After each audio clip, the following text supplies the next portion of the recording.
So mga boss, good day. Are. Kagina sang aga kay manghilamon ako tani. Aga pa ko tining hilamon galing kay naadlawan ko. So it's a good thing lang na naadlawan ko kay nga lantawan nyo. May nakitaan si Tito. May lang siya katipara.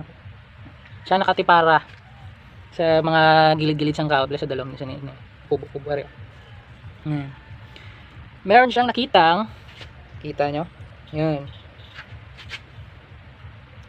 Yung pinagbalatan ng ahas. Kung dito sa Negros, ginpanitan siyang manog.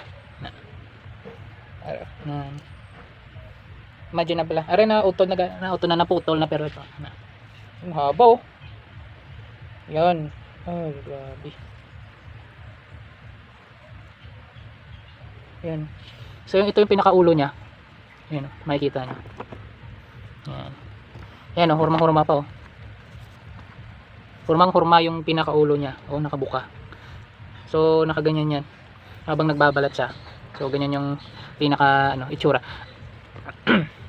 mga this is lunch na trivia kasi kapag nagbabalat kasi yung mga ahas, amo ni sila magbalat to. Na dire na una sa ulo. As far as I know, na dire na una sa ulo na amo na sa ibaba. Dire na sila una pamanit or balat tapos tatanggalin nila. Lalabas sila diyan. Ay unti-unti yan. Ganyan. Unti-unti na. Ito yung buntot eh. Oh, ito yung buntot. Ito yung second part. Kumbaga ganyan yung sugpo niya. Ganito yung yan, karbuto. Yan.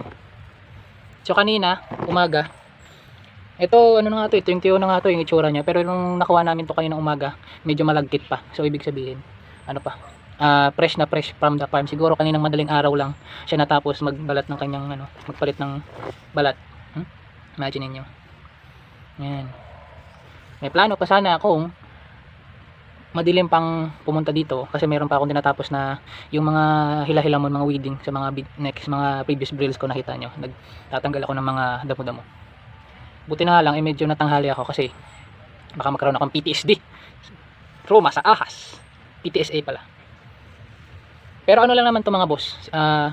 Itong ganitong balat, ano siya?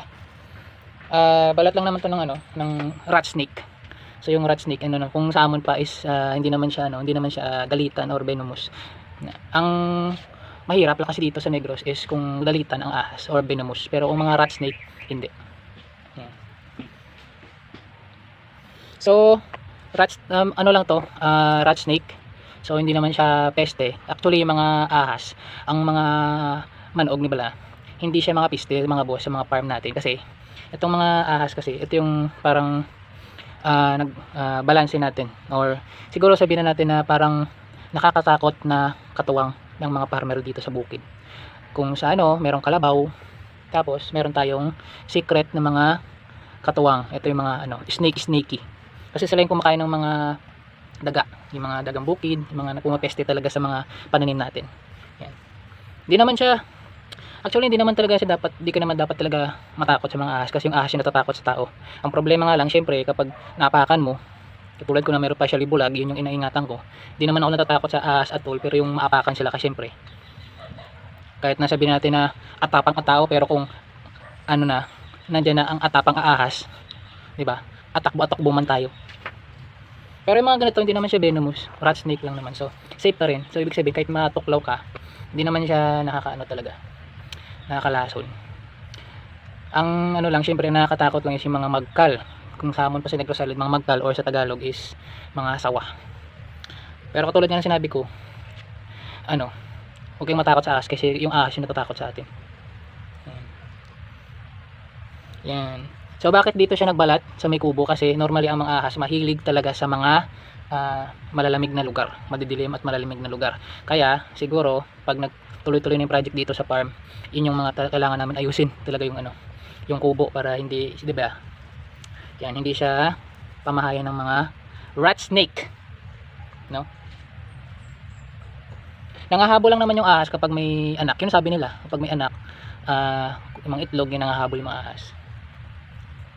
Haba oh, mula dito sa ulo. Kala may PTSA na ako. Gago ka, akala ko ahas to kanina eh. Kaya minsan medyo na ano rin ako, baka mamaya biglang mahulog talaga, nandito pala nahulog, hindi pala umalis, nahulog na pala. Haba oh. Haba niya. Nasa ano siya, sobra 1 metro, 1 meter sobra. Siguro ano, pumunta yun sa ano ngayon. Wala siguro ngayon sa Kubo, pero pumunta yun sa Maisan. O kaya doon naman sa Palayan sa kabila. So may tendency na siguro kapag di namin to nalinis ulit o na check, baka dito siya ulit bumalik, magpahinga. Tapos trabaho na naman. Nocturnal kasi yung mga ahas minsan eh. Para silang mga paniki or mga kabog. Ayan. Masyado na mahaba, share ko lang. See you on the next zoo tips, animal tips.